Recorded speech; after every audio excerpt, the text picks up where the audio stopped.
A mansão dos Fontes Almeida, um bastião de riqueza centenária na cidade histórica de Ouro Verde, nunca havia presenciado tamanho descalabro. O silêncio sepulcral de sua fachada imponente foi rasgado por um grito, um som tão agudo e desesperado que parecia ter rasgado o próprio tecido de seda das cortinas da sala de festas. Era a voz de uma mulher, mas o pânico que ela carregava era universal. A cena estava paralisada no limiar de um noivado luxuoso, transformado subitamente em um circo de horrores sociais. O padrinho do noivo, o banqueiro Cornélio Braga, um homem cuja influência na cidade superava em muito o seu 1,60 m, avançava sobre a noiva Lara como um predador, seu rosto vermelho e engurgitado de ódio e repulsa. Lara, a noiva, era um contraste gritante com a opulência fria do salão. Vestida em um simples mas elegante, vestido branco alugado, ela era como um lírio frágil plantado em um jardim de mármore. Seu corpo tremia, não de frio, mas da humilhação cortante que lhe era imposta. Ao seu lado, a única figura a tremer mais do que ela era Dona Elsa, sua avó, uma senhora franzina de 80 anos com as mãos nodosas e o olhar perdido que tateava o ar como se procurasse uma bengala invisível. Elsa não compreendia bem a causa da gritaria, mas o terror nos olhos de sua neta era um idioma que ela entendia perfeitamente. Um soluço seco escapou dos lábios de Elsa, e ela tentou se aproximar de Lara, mas foi detida pelo braço rígido de Cornélio. Você não se atreva a tocar nela! Cornélio não gritou. Ele rugiu, e o eco de sua voz na mansão silenciosa foi mais devastador do que qualquer explosão. Saia de perto dela, sua coisa.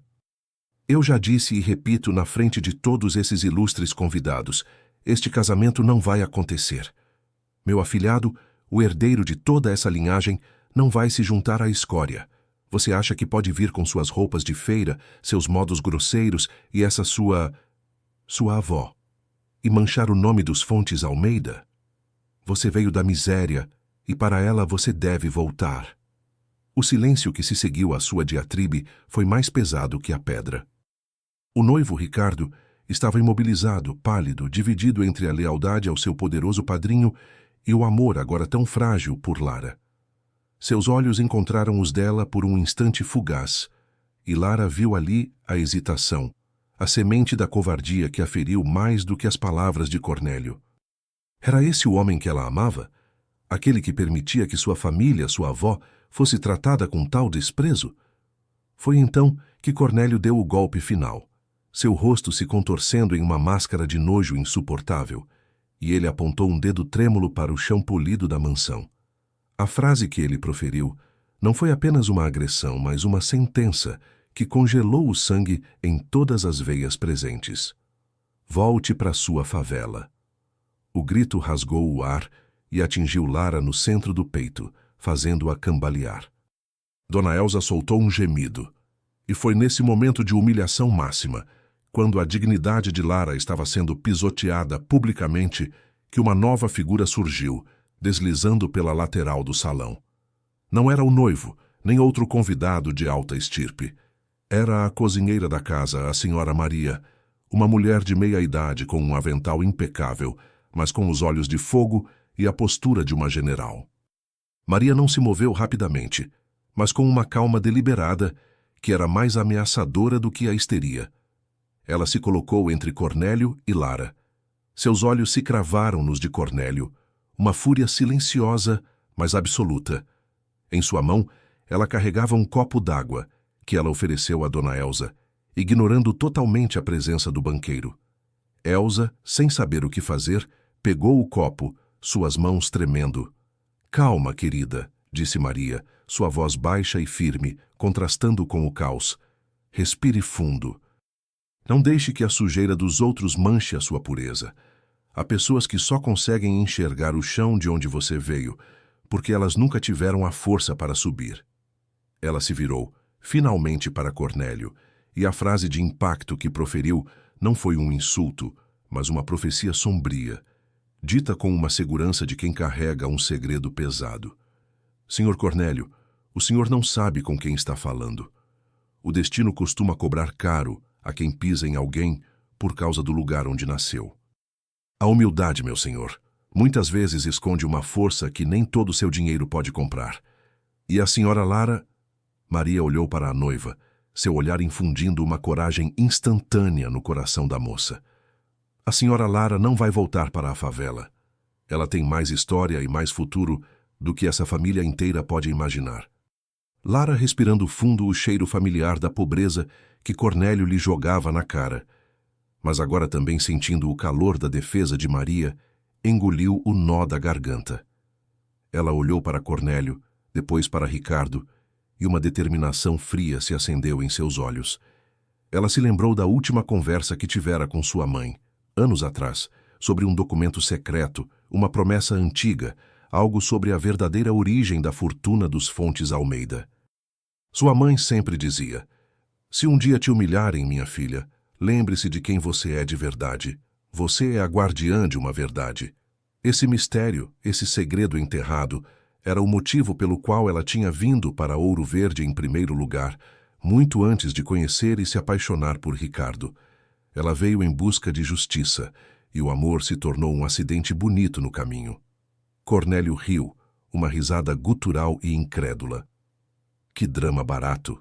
Contrate uma atriz melhor da próxima vez, cozinheira." "Agora tire essa gente daqui antes que eu chame a segurança." Maria estendeu a mão para Lara. "Vamos, menina. Sua avó precisa de um chá. Saia daqui de cabeça erguida. Olhe para a cara de cada um deles e lembre-se, hoje é a humilhação, amanhã é a colheita." Lara deu um último olhar para Ricardo, que ainda estava em choque, sem mover um músculo para defendê-la. Esse silêncio dela era a resposta que ela precisava. Ela pegou a mão de Maria, virou as costas para a elite de Ouro Verde e, com Dona Elsa, começou a caminhar para a porta. O gancho veio quando Lara estava prestes a cruzar o portal. Ela parou, virou a cabeça e lançou um olhar glacial diretamente para Cornélio. "Senhor Cornélio", sua voz, surpreendentemente firme, cortou o ar. "Eu não voltarei para a favela. Eu voltarei para a minha casa, que não é essa, mas será melhor que essa. E o senhor, em breve, vai se arrepender de cada palavra que disse neste salão."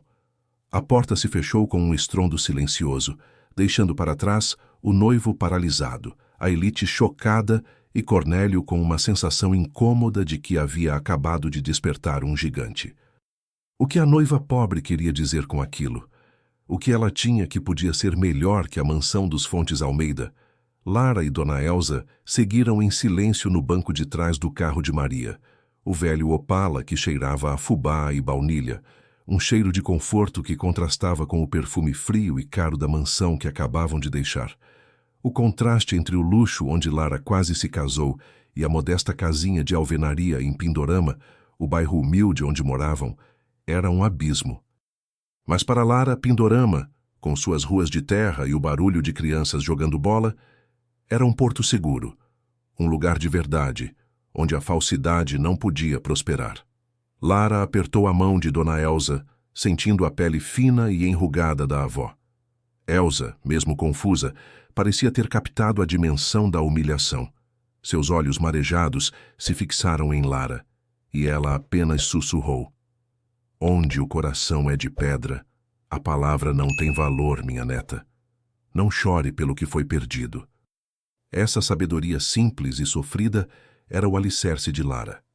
Ela não chorava pela perda do casamento com Ricardo, mas pela maneira como sua dignidade e a de sua avó tinham sido tratadas como lixo descartável.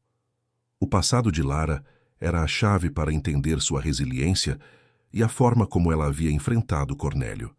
Ela não era apenas uma menina pobre, mas uma mulher que havia crescido sob o peso de uma grande perda e de uma promessa silenciosa. Lara era órfã de mãe desde os 10 anos. Sua mãe, Luana, não era uma moradora de Pindorama por acaso. Ela havia sido a cozinheira-chefe da família Fontes Almeida por mais de 20 anos, muito antes de Cornélio Braga se tornar o padrinho de Ricardo e o influenciador da fortuna da família. Luana tinha saído da mansão abruptamente, pouco antes de adoecer, levando consigo Lara e Dona Elsa. Ela nunca explicou o motivo da saída, Apenas disse que a verdade é pesada demais para ser carregada em segredo e que a mansão estava apodrecendo por dentro. Luana havia morrido deixando para Lara um colar de prata antigo, um relicário vazio e, o mais importante, uma pasta lacrada com o nome da família Fontes Almeida. A instrução era clara: só abrir se ela fosse confrontada ou humilhada pela família por causa de sua origem. Aquele momento, na frente de todos, com as palavras vis de Cornélio, era o gatilho. Lara entendia a dor da injustiça e do desprezo, porque ela mesma havia visto sua mãe, uma mulher dedicada e talentosa, ser tratada com a condescendência fria da elite. Ela lembrava-se de uma vez, quando criança, de ter visto sua mãe chorar no quarto, depois que a matriarca da família, já falecida, a repreendeu publicamente por um tempero que estava muito popular. Por isso, Lara tinha um código moral inabalável. Ela era justa, humilde e tinha uma força emocional que a tornava imune a insultos superficiais. Ela valorizava o caráter sobre o capital. Chegando em casa, enquanto Maria preparava um chá calmante para Elsa, Lara subiu para o quartinho simples, iluminado por uma única lâmpada amarela. Ela se ajoelhou perto de um baú de madeira, o mesmo que sua mãe usava para guardar as receitas mais antigas e secretas. De lá, ela tirou a pasta lacrada, o papel amarelado e a cera dura intactos. Suas mãos tremiam, mas não de medo, e sim de uma antecipação eletrizante. O que havia ali que poderia abalar o império dos Fontes Almeida? Maria entrou no quarto sem bater e sentou-se na cama. Ela não perguntou sobre a pasta, mas sobre o coração de Lara. Você o amava de verdade, o Ricardo? Lara olhou para o lacre. Eu amava o homem que ele fingia ser, Maria, o homem que teria me defendido. Mas hoje, quando ele ficou calado, eu vi que ele é apenas um fantoche nas mãos de Cornélio. Ele me escolheu até o momento em que a escolha lhe custaria algo. O amor deles tem preço, o meu, não. Maria suspirou, pegando as mãos de Lara. Sua mãe me contou sobre essa pasta, Lara. Ela disse que era o seu futuro e a sua vingança. Não vingança de maldade, mas de justiça. Há algo que essa gente esconde, algo muito antigo, que envolve essa mansão, a terra onde ela foi construída e... Bem, envolve a própria Dona Elsa. Lara olhou para Maria chocada. A minha avó? O que ela tem a ver com os Fontes Almeida? Não posso dizer tudo, minha menina. É a sua mãe que tem que falar com você agora. Mas eu sei de uma coisa. Todos que tentaram tocar nesse segredo ou trazer a verdade à tona foram calados. Tentaram silenciar sua mãe, a fizeram sair quase sem nada. Mas ela foi mais esperta. Você, Lara, é a única que tem o sangue e o documento. Você é a guardiã. Lara sentiu o peso do destino em suas mãos. Não era mais apenas sobre uma noiva humilhada. Era sobre uma verdade maior, que ligava sua avó, sua mãe e, de alguma forma, aquela mansão imponente. O problema atual, a humilhação de ser expulsa por ser pobre, estava intrinsecamente ligado ao passado de sua mãe na mansão e ao segredo que ela carregava. A pasta lacrada era o mapa. O que havia dentro não era apenas um documento, mas a ferramenta que faria Lara ir contra a família Fontes Almeida e, mais especificamente, contra a influência do cruel Cornélio. O gancho final era a resolução fria no olhar de Lara, contrastando com o vestido de noiva amarrotado no canto do quarto. Ela se levantou, foi até o espelho e tirou o colar de sua mãe. Eu vou abrir a pasta, Maria. Eles queriam que eu voltasse para a favela, mas eu vou voltar para a mansão. Não como noiva, mas como a única pessoa com o poder de tomar o que é meu por direito. Eu vou fazer algo que ninguém mais, nem minha mãe, conseguiu. Eu vou trazer a verdade à luz e limpar o nome da minha família. Essa humilhação de hoje vai custar a eles o que eles mais amam, o status e talvez a casa. O gesto de Lara de quebrar o lacre com a ponta de uma tesoura foi um som seco, o prelúdio de uma revolução que estava para começar em Ouro Verde. O que ela encontraria ali a faria uma inimiga poderosa. O documento na pasta não era um testamento, nem uma carta de amor. Era algo muito mais frio e perigoso, uma certidão de compra e venda de terra, datada de 1928, e uma cláusula de retrovenda. Junto, Havia um dossiê detalhado sobre a saúde mental e emocional de um dos membros mais importantes da família Fontes Almeida, o pequeno Léo, filho de Ricardo e neto da matriarca falecida. Léo, de apenas 5 anos, era o verdadeiro herdeiro da linhagem, e a razão pela qual Lara havia permanecido noiva de Ricardo, mesmo sentindo o peso da frieza da família. Léo tinha entrado na vida de Lara como um furacão de dor. Sua mãe biológica havia falecido há 2 anos, e a criança, traumatizada, havia desenvolvido um mutismo seletivo grave e crises de pânico. O menino, que antes era alegre, vivia trancado no quarto principal da mansão, ignorando todos. Léo era, ironicamente, o inocente sofrendo no meio do caos familiar. A dor de Léo era tão palpável que chegava a ser física, e Lara, com sua sensibilidade aguçada, foi a única a enxergar além da birra e da teimosia. Muitos haviam tentado ajudar o menino. Os melhores psicólogos infantis de São Paulo e Belo Horizonte haviam se revezado na mansão, com abordagens caras e complexas, todas falhando. As cuidadoras, pagas a peso de ouro, desistiam após poucas semanas, exaustas com o silêncio e as explosões de raiva de Léo. A família, incluindo Ricardo, via a criança como um problema genético, ou pior, como um empecilho para a vida social. Todos falharam porque tentavam curar a criança com riqueza e conhecimento, mas Léo precisava de algo que a mansão não podia oferecer: amor de verdade e acolhimento.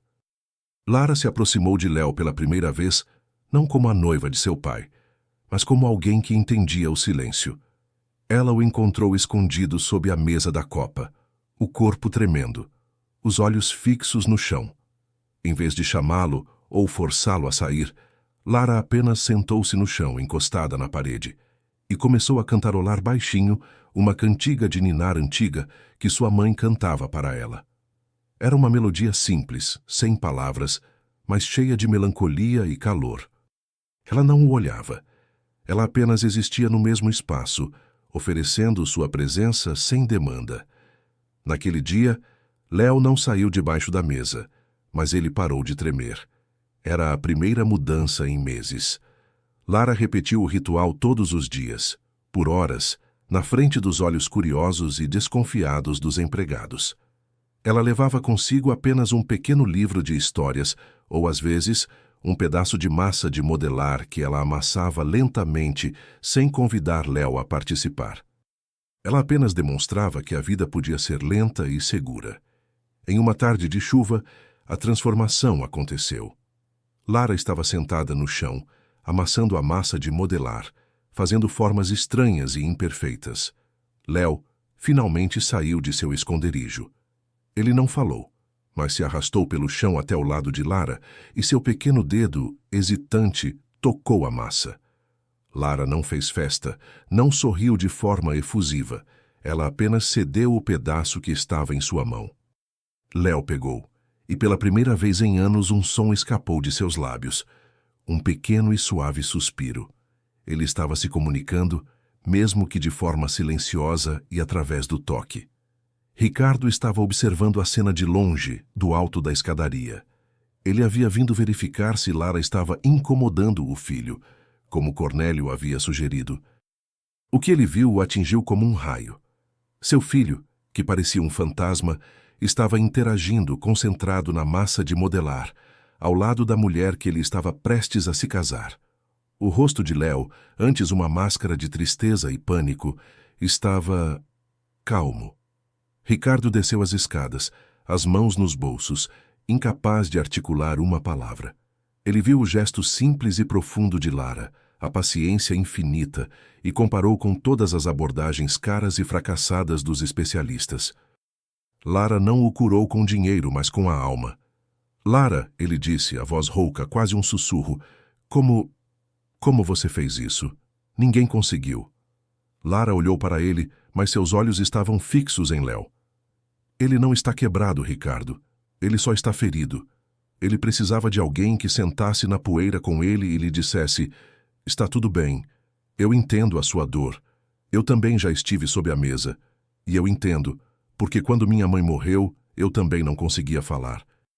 A confissão de Lara, sua própria ferida emocional exposta, tocou Ricardo profundamente. Ele se emocionou. Não era o amor de um homem por uma noiva, mas a gratidão e a admiração pela mulher que estava resgatando seu filho da escuridão. Nesse instante, uma sensação poderosa de esperança nasceu em Ricardo. Ele se sentiu culpado por ter demorado tanto a enxergar a profundidade de Lara. Ela não era só a noiva pobre. Ela era a cura. O gancho veio quando Ricardo se ajoelhou ao lado dos dois, pela primeira vez em muito tempo. Fique, Lara. Fique para sempre. Não só por mim, mas por ele. Você é a única que consegue. Por favor, seja a família dele. Lara sorriu, e o sorriso não era de amor romântico, mas de dever cumprido.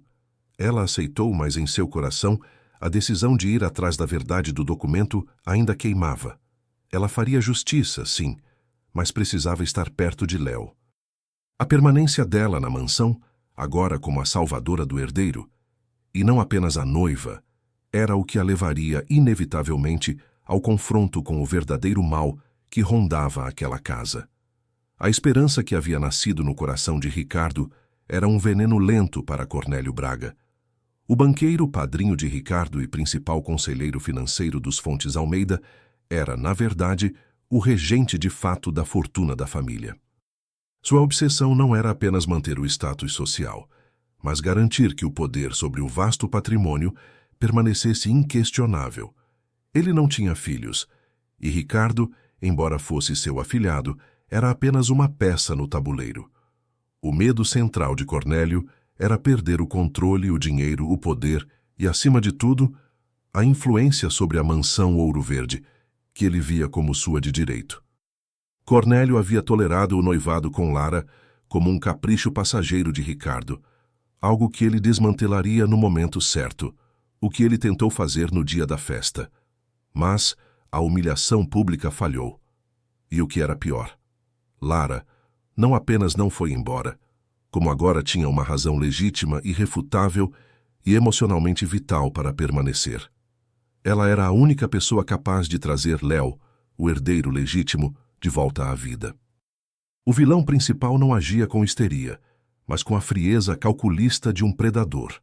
Ele passava horas em seu escritório, observando discretamente o jardim através das janelas venezianas, onde Lara e Léo agora passavam as tardes.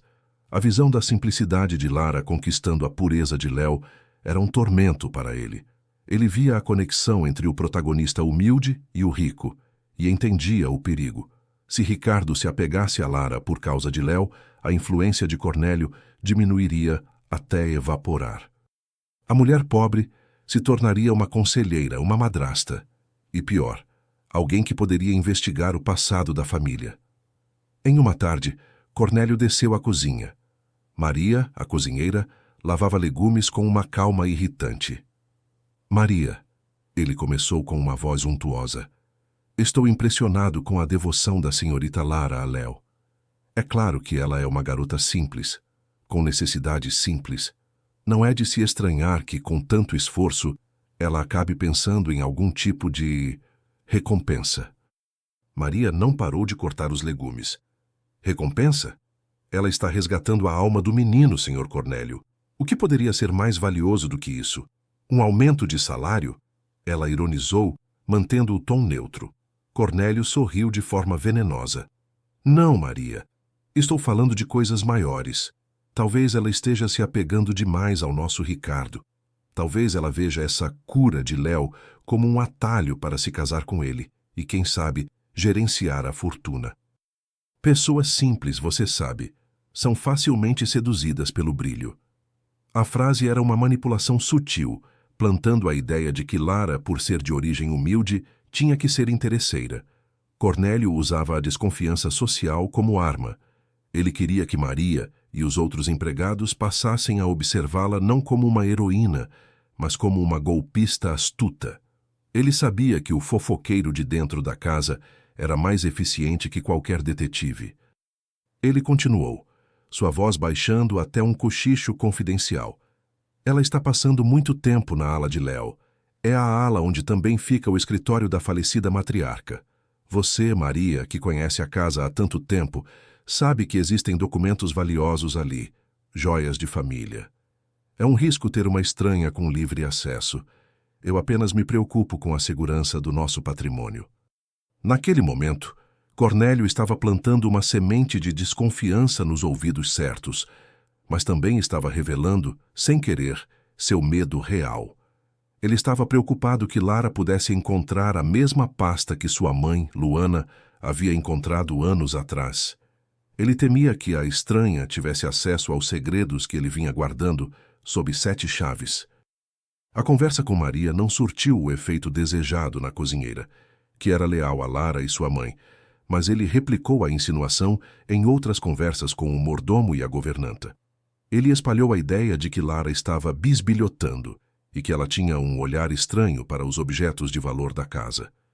Em seu escritório, Cornélio abriu seu cofre, de onde tirou uma cópia de um documento. Não era o original de Luana, mas uma alteração habilidosa que ele havia feito anos atrás. Ele estudava o papel com um sorriso frio. Eu não vou permitir que uma ratazana de favela e sua avó decrépita destruam o que eu construí. Ele sibilou para o ar. Ricardo é fraco, mas eu sou forte. Ela pensa que é a salvadora, mas ela é apenas o peão que eu vou sacrificar para consolidar meu poder. Ela vai sair daqui acusada, difamada e sem um tostão. E todos, inclusive Ricardo, vão concordar que ela mereceu. Ela terá que se contentar em voltar para o buraco de onde veio. Ele pegou o celular e ligou para seu cúmplice, um advogado inescrupuloso em Belo Horizonte. Quero que você me providencie uma cópia falsa de um recibo, algo que possa incriminar Lara, uma compra de alto valor incompatível com a renda dela, e quero um objeto sumido, algo que chame a atenção, algo que seja fácil de plantar e que tenha um grande valor sentimental para a família. Sim, a pulseira de safiras da falecida matriarca. Ela está guardada no cofre, mas eu tenho a chave. Vamos fazer com que pareça que ela roubou para comprar algo que o noivo não lhe daria. O gancho veio com o olhar diabólico de Cornélio enquanto ele guardava o documento falso na gaveta. Ele já havia planejado o ataque. Ele não esperaria que Lara revelasse seu segredo. Ele a destruiria primeiro. A armadilha estava sendo montada, detalhe por detalhe, usando a inocência e a humildade de Lara contra ela. O plano era tão frio e metódico que era impossível de falhar. E o primeiro passo seria dar a ela a falsa sensação de que estava sendo aceita.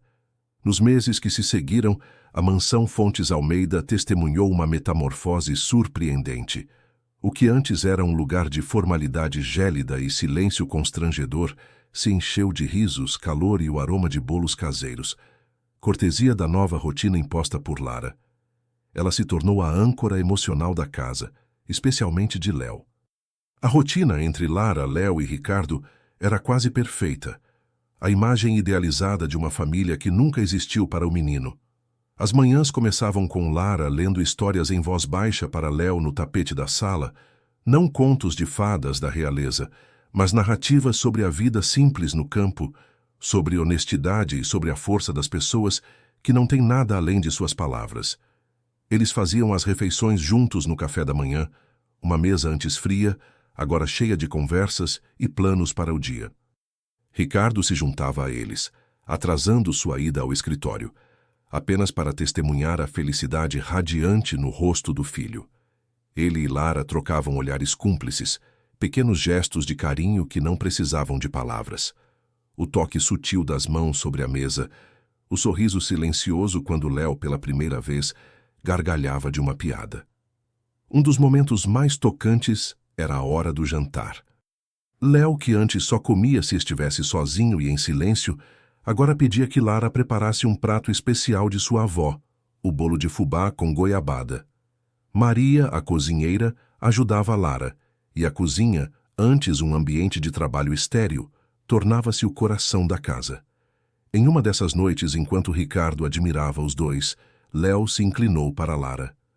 Lara, sua voz, antes um sussurro, agora era clara, embora infantil. Você pode ficar aqui para sempre? Você é a minha família de verdade. A pergunta atingiu Ricardo no peito. Ele viu nos olhos de Lara uma mistura de emoção e um dever. Ele sabia que o amor deles era diferente agora. Era um amor construído sobre a cura e a gratidão. Ele pegou a mão de Lara por cima da mesa, um gesto público, e disse com toda a sinceridade que Cornélio havia tentado sufocar. Sim, Léo, Lara vai ficar, eu te prometo. A harmonia, porém, era um convite irresistível à discórdia. Os empregados, embora a maioria se sentisse aliviada pelo novo clima de paz, começaram a fofocar. A governanta, senhora Eunice, sussurrava nos corredores que a menina da favela deu o bote e que não demoraria para ela colocar as mãos nos cartões de crédito do Dr. Ricardo. Esses comentários, sutis e venenosos, chegavam claro aos ouvidos atentos de Cornélio. Ele observava tudo de longe, e o ciúme que o queimava era de duas naturezas: o ciúme do poder que Lara estava usurpando sobre Ricardo e o ciúme da felicidade que ele nunca teria. A forma como Ricardo olhava para Lara era uma traição à lealdade que ele acreditava ter construído com o afilhado. Cornélio usava esses comentários para alimentar seu rancor. Ele fazia perguntas casuais, mas carregadas, para a senhora. Eunice, você viu onde ela colocou a carteira do Ricardo hoje? Ela está se apossando demais da casa, não acha? Ele plantava a dúvida, transformando a confiança em descuido e a proximidade em interesse financeiro. O ciúme atingiu seu ápice quando Léo, em um desenho feito com giz de cera, representou a sua nova família. Um boneco grande, Ricardo, um boneco pequeno, Léo, e um boneco feminino, com o rosto sorrindo e o cabelo castanho, Lara. Ele levou o desenho ao escritório de Ricardo, que o emoldurou com orgulho. Cornélio viu o quadro na mesa e sentiu um calafrio de raiva. Aquela mulher, em poucos meses, havia construído uma família onde ele, o padrinho e conselheiro, nunca havia sequer sido um amigo. Ele estava sendo substituído. Naquela noite, o plano de Cornélio avançou.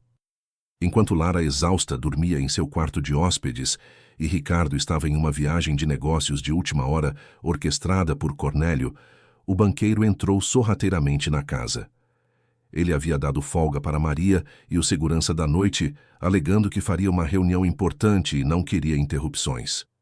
O gancho veio quando Cornélio, movendo-se pelas sombras com a destreza de um espião, abriu a porta do quarto de Lara. Ele não estava ali para roubar, mas para observar e planejar o próximo passo da armadilha. Em sua mão, ele segurava um pequeno objeto, uma câmera fotográfica digital com um zoom potente. Ele não atirou fotos de Lara dormindo, mas tirou fotos dos pertences dela.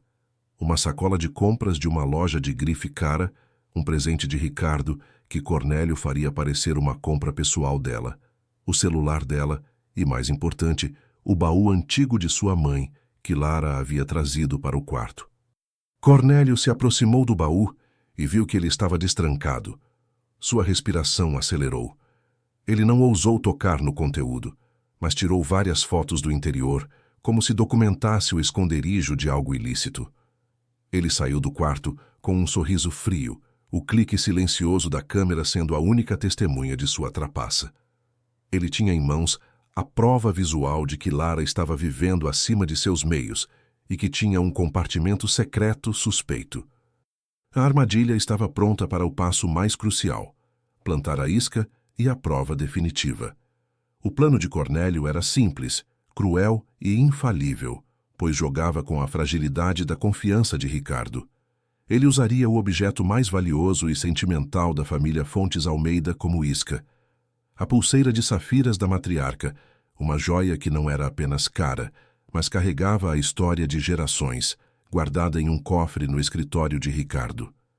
O dia escolhido foi uma terça-feira. Ricardo estava em uma reunião de diretoria fora da cidade, exatamente como Cornélio havia planejado. Lara, por sua vez, estava no parquinho local com Léo, uma rotina que ela havia estabelecido para garantir que o menino socializasse. O público, portanto, sabia. Lara estava inocentemente longe da mansão. Cornélio entrou na mansão com sua chave mestra e foi direto para o escritório de Ricardo. Ele se moveu com a calma de quem está em seu próprio território. Com a chave que possuía desde os tempos da matriarca, ele abriu o cofre embutido na parede. A pulseira de safiras, com seu brilho azul profundo e hipnótico, estava ali, envolta em veludo. Ele atirou, sentindo o peso frio do ouro e das pedras em suas mãos. Esse era o símbolo máximo da riqueza e do passado da família e seria o instrumento da queda de Lara. Cornélio agiu metodicamente. Ele foi até o quarto de Lara, que ficava no piso superior. O ambiente simples, mas agora acolhedor, era um insulto à sua ambição. Ele vasculhou a gaveta de roupas íntimas de Lara, com nojo evidente, procurando um esconderijo. Não encontrando, seu olhar caiu sobre a mochila que Lara usava para levar os brinquedos de Léo ao parque. Perfeito. Ele abriu o compartimento lateral, que continha apenas um lenço e uma escova de cabelo, e com um movimento rápido e ensaiado, escondeu a pulseira de safiras. Ele a envolveu no lenço, garantindo que não faria barulho e que parecesse ter sido esquecida ali. Mas ele precisava de mais. Ele voltou ao seu escritório e pegou o recibo falso que seu advogado havia providenciado. Uma compra de mais de R$50 mil em uma loja de artigos de luxo em São Paulo, datada do mês anterior, com o nome de Lara. Ele usaria a foto do presente de Ricardo para dar credibilidade à farsa. Mas o recibo falso serviria como a prova irrefutável de que ela estava gastando o dinheiro da família e roubando para pagar. Cornélio voltou para o quarto de Lara e colocou o recibo falsificado dentro da pasta de documentos que ela guardava em sua escrivaninha. Assim, quando fosse procurado, pareceria que ela tentava esconder o gasto exorbitante. Ele fez tudo sem deixar impressões digitais, usando luvas finas de couro, um hábito que ele tinha desde que se tornou o guardião dos segredos financeiros da família. O mais difícil foi a parte de forjar a culpa. Cornélio precisava garantir que o foco caísse na pulseira, mas que a história de que ela era uma interesseira se consolidasse. Ele fez uma ligação para a senhora Eunice, a governanta, que estava no andar de baixo. Eunice, preciso que você confira uma coisa para mim. Estou preocupado com a pulseira da matriarca. Ricardo pediu para verificar se o cofre foi fechado corretamente. Eunice, sempre servil, confirmou. Sim, senhor Cornélio, o cofre está fechado. Ótimo, mas e quanto à porta do quarto da Lara? Ela costuma deixar aberta? Eu vi o Léo brincando por ali mais cedo. Seria um desastre se ela perdesse a pulseira ou se alguém a pegasse por engano, não acha? Ela está tão dispersa com o menino. A manipulação era clara. Cornélio não disse que a pulseira estava no quarto de Lara, mas plantou a ideia de que a desorganização dela e a proximidade com o objeto de valor eram perigosos. O plano estava completo. A pulseira estava escondida, o falso recibo plantado e a dúvida instilada na mente dos empregados. Cornélio deixou a mansão com a sensação de dever cumprido. Ele havia criado o cenário perfeito para a destruição de Lara, transformando sua humildade em evidência de oportunismo. Ele sabia que o desfecho seria trágico para a noiva pobre e recompensador para ele. E finalizou com Cornélio ligando para Ricardo, que estava em São Paulo. Ricardo, meu afilhado, tenho péssimas notícias. O cofre foi violado, a pulseira de safiras sumiu, e eu tenho uma suspeita terrível sobre quem pode ter sido. Sinto que você precisa voltar imediatamente, antes que seja tarde demais. Receio que a sua salvadora tenha nos traído de uma forma que você nem imagina. A armadilha estava ativada. Ricardo voltou para a mansão Ouro Verde no final da tarde, a pressa e a raiva fazendo-o dirigir de forma imprudente. A acusação de Cornélio havia plantado uma semente de desconfiança tóxica. Ele amava Lara, mas a joia desaparecida e a voz fria de seu padrinho, falando em traição e golpe, reativaram todos os seus medos de classe, o medo de ter sido usado pela mulher pobre para ascender socialmente. Ele encontrou Cornélio e a senhora. Reuni-se à sua espera na sala principal, onde a humilhação de Lara havia começado meses antes. O ambiente estava carregado de um silêncio opressor. Maria estava na cozinha, mas seus ouvidos estavam atentos. Onde está Léo? Perguntou Ricardo, a voz tensa. No quarto, meu caro, assustado. Mas o importante agora é a pulseira e a ladra, respondeu Cornélio, a palavra ladra dita com veneno calculado. Lara chegou da rua naquele momento de mãos dadas com Léo, que segurava um ramo de flores silvestres. A cena de paz contrastava drasticamente com a tensão da sala. Ela sorriu para Ricardo, mas o sorriso morreu em seus lábios ao ver o rosto pétreo do noivo, a fúria contida de Cornélio e a postura rígida da governanta. "O que aconteceu, Ricardo?" perguntou Lara, sentindo um arrepio de mau presságio. Ricardo não respondeu. Seus olhos vasculharam a sala, procurando uma resposta, mas o medo e a pressão de Cornélio o fizeram seguir o roteiro do padrinho. "A pulseira da minha mãe sumiu, Lara. A pulseira de safiras. Ela estava no cofre e desapareceu." Lara sentiu o chão sumir. "O quê? Ricardo, eu não sei do que você está falando. Eu estava com Léo o dia todo." "Não minta, sua interesseira." Cornélio interveio, sua voz subindo para um tom teatral. Ele se virou para Ricardo com um falso ar de pesar. "Ricardo, meu afilhado, eu detesto fazer isso, mas sou o guardião desta família. Eu não queria acreditar, mas tenho provas. A senhora Eunice atesta que a porta do quarto dela estava aberta, e encontrei isso." Cornélio tirou o recibo falso de seu bolso e o jogou na mesa de centro. Ricardo o pegou, seus olhos se arregalando com o valor. 50.000 reais em compras de luxo, incompatíveis com a vida simples de Lara. "Explique isso, Lara. Como você pagou por isso? Você estava usando o meu dinheiro?" Ricardo estava em pânico, sua voz traída pela dúvida. Lara apanhou o papel confusa. "Isso é falso. Eu nunca estive nesta loja, Ricardo. E eu nunca usaria seu dinheiro. Tudo o que eu tenho de valor é o que eu mesma conquistei. E o que sua mãe me deu." "Ah, sim. O que você conquistou?" Cornélio bufou. "E onde você esconde suas conquistas, Lara? No seu quartinho de hóspedes? Talvez devêssemos procurar ali." "Por favor, Eunice, traga a mochila dela, a de levar o lanche do menino." A senhora Eunice, seguindo as instruções silenciosas de Cornélio, rapidamente trouxe a mochila de Lara. Cornélio a pegou, revistando-a com dedos ágeis, e fingiu surpresa ao sentir o embrulho no compartimento lateral. Ele tirou o lenço, desvendando o brilho inconfundível das safiras. O silêncio que se seguiu foi absoluto. Ricardo, ao ver a joia de sua falecida mãe nas mãos de Lara, sentiu uma vertigem de traição. Léo, que assistia a tudo agarrado à perna de Lara, soltou um som de medo, quase um gemido. "Não, isso não é possível", sussurrou Lara, as mãos tremendo, o rosto pálido. "Eu juro, Ricardo, eu nunca vi essa pulseira. Isso é uma armação. Cornélio, você está me incriminando. Você me odeia por eu não ter dinheiro, por eu ter vindo do meu bairro, e agora está plantando isso."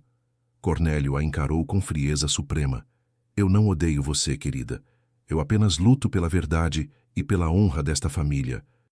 Você se aproveitou da fragilidade do meu afilhado e da doença de Léo para se infiltrar. Você tentou dar o golpe do baú. Por isso, você merece o que está acontecendo." Ele se virou para Ricardo com um olhar de autoridade. "A decisão é sua, Ricardo. Mas eu não posso permitir que uma ladra e mentirosa crie seu filho. Ela precisa ir embora. Agora." Léo começou a chorar, um choro desesperado e mudo, quebrando o mutismo que Lara havia curado. Ele se agarrou a ela. "Papai, não, Lara é boa, eu amo a Lara." Léo gritou suas primeiras palavras completas em meses, uma súplica que deveria ter atingido o coração de Ricardo. Mas Ricardo estava cego pela raiva, pela vergonha e pela pressão do padrinho. Ele olhou para a pulseira, para o recibo e para a avó de Lara, que havia voltado para a casa de Maria. Todos os clichês da elite sobre a pobreza interesseira ressoaram em sua mente. "Chega, Lara", disse Ricardo, sua voz baixa e cheia de dor. "Não complique as coisas. Eu não quero te ver nunca mais. Vá embora, pegue suas coisas e vá. Você quebrou a minha confiança. Você quebrou a promessa que fez a Léo. Você não é a família dele." A frase, a negação do laço mais puro que ela havia criado, foi a facada final. Lara não chorou. Ela olhou para Ricardo, para Cornélio e para o filho dele, Léo, que estava em desespero. Ela sabia que tinha que ir, mas sabia que um dia a verdade do documento que ela ainda tinha guardado em Pindorama explodiria na cara deles. Lara se soltou de Léo, um adeus silencioso. Ela se virou e correu para a porta, o som de seus passos apressados ecoando na mansão. Léo gritou atirando-se ao chão, esperneando, o pânico voltando com força total. Ele a chamava, implorava. O som da porta batendo, um baque surdo de tragédia e injustiça, selou o destino de todos. O narrador fez a pausa, e a voz interior de Lara prometeu: "Isso vai custar caro, Cornélio, muito caro." A partida forçada de Lara foi mais do que a simples expulsão de uma ex-noiva. Foi a retirada da luz que mantinha o pequeno Léo de pé. O caos que a cena de humilhação gerou no salão se instalou permanentemente no quarto do herdeiro Fontes Almeida. A criança, já traumatizada, regrediu de forma alarmante e imediata, manifestando um quadro clínico grave que espelhou a crueldade da injustiça. Léo não apenas voltou ao mutismo seletivo, mas adicionou-lhe uma nova e aterrorizante camada: o silêncio total, acompanhado por uma recusa obstinada em comer ou beber. O choro que ele havia soltado ao ver Lara partir se transformou em uma crise emocional ininterrupta, que consumia suas energias. Ele se encolhia no canto da cama, os olhos fixos em um ponto invisível, como se a realidade fosse tão dolorosa que ele preferia habitar um mundo de escuridão e ausência. Ricardo, agora sozinho com seu filho e à prova da traição de Lara, começou a sentir o peso esmagador de sua decisão. Ele havia trocado a cura de seu filho por um pedaço de safira e um recibo suspeito. Cornélio tentava consolá-lo, repetindo a ladainha de que a menina estava usando o garoto para ganhar a casa. Mas as palavras do padrinho soavam cada vez mais ocas e distantes para Ricardo. A situação atingiu um ponto crítico 3 dias após a saída de Lara. Léo teve uma crise de febre alta e convulsões leves. Ricardo, em pânico, chamou o médico da família, o Dr. Alencar. O médico, um profissional sério e habituado aos dramas da elite, examinou o menino com extrema preocupação. O Dr. Alencar levou Ricardo para o lado, longe dos ouvidos atentos de Cornélio, que, estranhamente, estava sempre por perto. "Ricardo, a situação é gravíssima", disse o médico, com a voz baixa e grave. "Não é uma doença física comum. Seu filho está definhando emocionalmente. O trauma do falecimento da mãe, que havíamos conseguido controlar, voltou com força total. E o gatilho, me perdoe a franqueza, é a ausência abrupta da Lara. Seja lá qual for o motivo pelo qual ela foi embora, ela era o ponto de equilíbrio dele. Ele a vê como a figura materna de segurança. A mente dele não está processando a perda, mas sim o abandono. Ele está fazendo um jejum emocional, uma forma de autopunição e de protesto." Ricardo sentiu o sangue gelar. "O que eu faço, doutor? Ele está tomando os remédios?" "Os remédios não farão nada contra a vontade de viver. Ele está em um estado de depressão infantil profunda. E preciso ser claro, Ricardo, se ele continuar recusando a alimentação e a hidratação, estamos falando de risco real. Risco de vida. Ele pode ter uma parada cardíaca ou entrar em coma por desnutrição. Se ele não reagir nas próximas 24 horas, teremos que interná-lo. E uma internação forçada, neste estado, pode ser o golpe final. Você pode perder seu filho para sempre." A palavra "perder para sempre" ressoou na mente de Ricardo como um sino fúnebre. A ameaça era real, imediata e devastadora. Ele olhou para o quarto, para o filho encolhido e pálido, e o brilho frio das safiras na mesa de Cornélio perdeu todo o seu significado. A pulseira era apenas um objeto. Léo era sua vida. Naquele momento de desespero, a névoa de manipulação começou a se dissipar. Ricardo se lembrou do olhar de fúria controlada de Lara, de sua negação veemente e, principalmente, do grito de Léo defendendo-a. Ele se lembrou da paz que só Lara conseguia trazer e que Cornélio, com todo o seu dinheiro, jamais conseguiu replicar. Ele havia confiado no status e na riqueza e renegado a honestidade e o amor. Ele tinha feito uma grande besteira. Ricardo se levantou, os olhos cheios de lágrimas de arrependimento e desconfiança. Ele olhou para Cornélio, que o observava com uma expressão de falsa compaixão. "A pulseira", disse Ricardo à voz rouca. Onde ela estava antes de sumir, Cornélio? Você tem certeza de que foi ela? Não teria sido a senhora Eunice que andava fofocando sobre a Lara, a quem você mesmo alertou sobre a pulseira? Cornélio reagiu com ofensa forçada. Ora, Ricardo, não seja ridículo. Eu sou seu padrinho, seu protetor. Por que eu faria isso? A prova estava na mochila dela. E o recibo de compra? Acaso ela não é da favela? Não é exatamente o perfil de quem faz isso? A menção cruel e desnecessária ao perfil foi a última gota. Lara, apesar de sua origem humilde, nunca havia demonstrado um único traço de interesse financeiro, recusando até mesmo presentes caros. Cornélio estava tentando encobrir a verdade com o preconceito social. Eu preciso encontrá-la, declarou Ricardo, a decisão fria em seu rosto. Léo vai morrer, Cornélio. Eu fiz a escolha errada. Eu preciso ir atrás dela e implorar para que ela volte. E eu vou começar a investigar essa história do recibo e da pulseira. Se você mentiu, Cornélio, se você a incriminou, juro por Deus que você vai se arrepender de ter nascido. O gancho veio com Ricardo pegando a chave do carro, ignorando os protestos estrondosos de Cornélio. Ele estava disposto a sacrificar seu orgulho e seu status para salvar seu filho. E a desconfiança, antes sutil, agora era uma certeza fria. Cornélio estava envolvido. A busca pela verdade começava agora, impulsionada pelo terror de perder o filho. Impulsionado pelo medo e pela culpa, Ricardo ignorou os gritos de Cornélio e a ameaça de arruinar sua reputação. Ele correu para o carro, determinado a encontrar Lara em Pindorama, o bairro humilde que ele havia desprezado. No caminho, a imagem de Léo definhando nublava sua visão. Mas Cornélio, sentindo o cerco se fechar, cometeu seu erro fatal. Horas depois que Ricardo saiu, Cornélio, em um acesso de nervosismo e arrogância, decidiu que precisava reorganizar as provas, caso Ricardo voltasse de mãos vazias e com ainda mais dúvidas. Ele estava no escritório, observando a porta do quarto de Léo com o canto do olho, quando Maria, a cozinheira, entrou subitamente. Senhor Cornélio, o doutor. Ricardo me pediu para limpar e guardar todos os objetos de valor que não estão no cofre. O senhor pode, por favor, me dar a pulseira para que eu a guarde na caixa de joias de prata? Perguntou Maria, sua voz calma e sem emoção, mas seus olhos, fixos no banqueiro, eram frios e incisivos. Cornélio estremeceu. Não, Maria! A pulseira está comigo em local seguro. Saia agora! Não se meta no que não é seu. Com o senhor? Mas como se ela estava na mochila de Lara quando ela saiu? Ou o senhor a tirou da mochila dela antes de o Ricardo voltar? Maria rebateu, a calma de sua voz revelando que ela não estava blefando.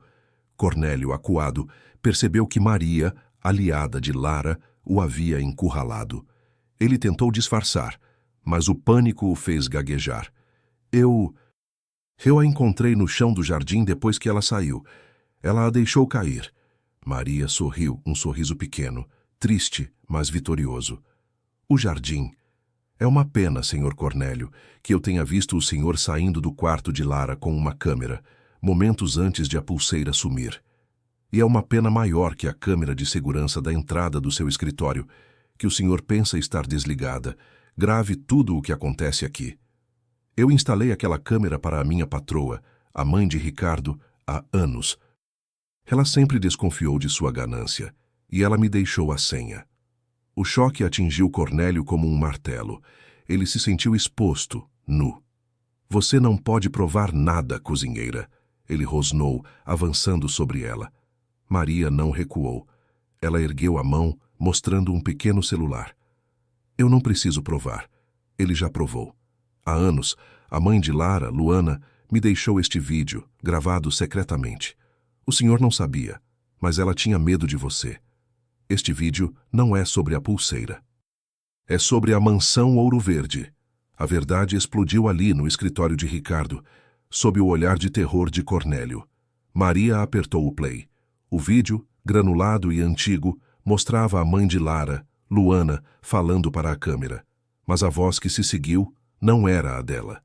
Era a voz da antiga matriarca Fontes Almeida confessando para Luana. Cornélio usou um documento falso para tomar posse de uma grande porção de terra que pertencia à família de sua avó, Dona Elsa, no passado. O avô de Elsa vendeu a terra sob coação. Ele é um vigarista. E a pior parte é que ele falsificou a minha assinatura e a de meu marido. Eu não posso desfazer o erro agora, mas guardei a certidão original de retrovenda em um compartimento secreto, no cofre da sala de estar, para que seu filho ou neto, se for humilhado por Cornélio, possa ter justiça. A casa é de direito da sua família, Luana. Apenas o herdeiro que tiver a coragem de ser honesto, como sua Lara, merece possuir tudo. O vídeo se encerrou com a imagem do compartimento secreto. Cornélio estava paralisado, seu rosto cinzento. Você tinha o original, ele sibilou, percebendo que Lara tinha o documento que provava a posse da terra e a falsificação que ele havia cometido. Ele não estava apenas controlando a fortuna. Ele a havia roubado de Dona Elsa, a avó de Lara. Neste momento, a porta se abriu com um estrondo. Não era Ricardo. Era a polícia, chamada por Maria antes de confrontar Cornélio. Ela estava preparada. O vilão foi confrontado. Senhor Cornélio Braga, o senhor está sendo detido por posse de bens roubados, fraude e falsificação de documentos que visam a posse ilegal de patrimônio. A cozinheira nos forneceu o vídeo de confissão da matriarca. Cornélio foi expulso da casa que ele controlava, algemado, humilhado na frente dos empregados que ele desprezava. O som das sirenes rasgou o silêncio da noite e a justiça poética se cumpriu. Enquanto isso, Ricardo, já de volta a Pindorama, estava parado na porta de Maria. Ele encontrou Lara e Dona Elsa na sala, tomando um chá. Ele estava ali para implorar perdão, sem saber que a batalha já havia sido vencida. Ele se ajoelhou, o orgulho desfeito, e estendeu as mãos vazias, os olhos vermelhos de arrependimento. Lara, por favor, me perdoa. Eu fui um tolo. Eu confiei na pessoa errada. Léo está morrendo, ele precisa de você. Eu fiz a maior besteira da minha vida. Eu sei que fui covarde, eu sei que te traí. Mas eu juro, eu te amo, e mais que isso, eu te respeito. Por favor, volte. Não por mim, mas pelo Léo. Eu soube de tudo. Cornélio armou. Me perdoa. Lara o olhou, e o gancho veio com a dúvida pairando no ar. Ela o perdoaria depois de tamanha traição e humilhação? O perdão de Lara não foi instantâneo, nem fácil. Ela olhou para Ricardo ajoelhado e humilhado, e viu ali o reflexo de sua própria dor. Mas o que a moveu não foi a compaixão pelo homem, e sim o desespero do pai. O relato sobre Léo, à beira da morte, era o único apelo que ela não podia ignorar. Eu não te perdoo por você ter me chamado de ladra, Ricardo, disse Lara, sua voz fria e firme. Eu te perdoo por ter sido fraco, porque a fraqueza custou a vida do seu filho. Eu volto, mas não como sua noiva. Eu volto como a única pessoa que pode salvar Léo. E desta vez você vai ouvir a verdade, a minha verdade, e a verdade que sua família escondeu por anos. Eles voltaram para a mansão Ouro Verde. O clima era de destruição e silêncio. Cornélio havia sido levado. Léo estava sendo monitorado por uma enfermeira particular, e seu estado era crítico. A prioridade era a recuperação da criança. Lara entrou no quarto, e Léo, mesmo febril, sentiu sua presença. Seus olhos se abriram levemente, e ele viu Lara. Ele não falou, mas um pequeno som parecido com um soluço de alívio escapou de seus lábios. Lara se sentou na beirada da cama e o abraçou, murmurando a mesma cantiga de ninar que havia usado para curá-lo da primeira vez. O foco inicial foi a cura emocional de Léo. Lara não forçou a alimentação, mas voltou ao ritual da massa de modelar e das histórias simples. Em 24 horas, a febre baixou. Em 48, Léo aceitou um copo de suco, o primeiro sinal de vitória. Ele se recuperava lentamente, não por medicamento, mas pela confiança e pelo amor incondicional de Lara, que se recusava a abandoná-lo. Enquanto Léo dormia, Lara confrontou Ricardo, que já estava em choque com o que Maria havia lhe revelado sobre Cornélio. Ricardo estava em seu escritório, a pulseira de safiras de volta ao cofre e o recibo falso rasgado em 1000 pedaços. Lara colocou a pasta lacrada de sua mãe sobre a mesa. Cornélio foi preso por falsificar documentos e roubar a posse das terras do meu avô. Esta pasta, que minha mãe me deixou, contém a certidão de retrovenda. Ricardo, sua mansão, o terreno onde ela está construída, pertencia por direito à família da minha avó, Dona Elza, antes de ser comprada de forma fraudulenta.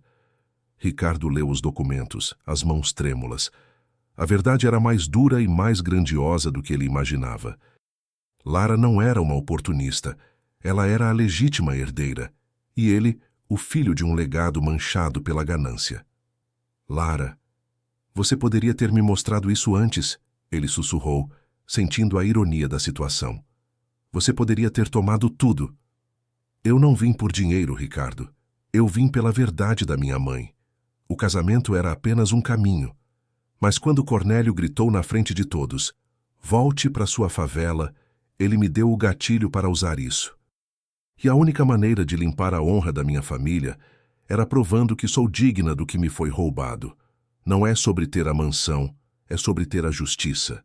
O perdão não é fácil, mas a honestidade é a base. A reconstrução da confiança começou com atitudes. Lara e Ricardo, em um ato de transparência total, refizeram a escritura da mansão. Lara não a tomou, mas também não a devolveu cegamente.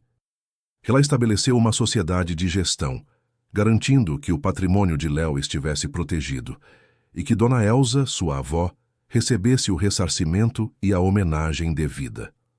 A partir daquele dia, a mansão Ouro Verde deixou de ser o símbolo da elite fria e se tornou a casa de uma nova família. Lara não casou com Ricardo imediatamente. Eles decidiram que o amor deveria ser reconstruído sobre a verdade e não sobre um título. Eles passaram a ser pais de Léo, unidos pela missão de criar uma criança saudável e emocionalmente forte. O novo lar era um lugar de risadas, bolos de fubá e, acima de tudo, respeito. Dona Elza, agora com a honra restaurada, ensinava Léo a fazer tranças de palha no jardim, e Maria era a guardiã silenciosa da nova paz. Em uma tarde ensolarada, Léo fez um novo desenho. Não era mais sobre 3 bonecos, mas sobre 5. Ele, Lara, Ricardo, Dona Elza e Maria. Ele o deu a Lara dizendo, esta é a nossa família, a família que a gente escolheu, e agora ela é de verdade. O final feliz não era um vestido de noiva caro, mas a nova vida. Lara, a noiva pobre e humilhada, havia comprado a mansão, não com dinheiro, mas com o preço da verdade e da justiça. A vida é justa, mas não é rápida. A humilhação de hoje é a força para a virada de amanhã. E a família, meu amigo, nem sempre é a de sangue, mas aquela que escolhe sentar na poeira com você e lutar ao seu lado. E agora me conta aqui. Você acha que Cornélio recebeu o que merecia? E Ricardo, você teria perdoado? E aproveita e me diz, de qual cidade e país você está assistindo essa história? Quero saber até onde ela chegou.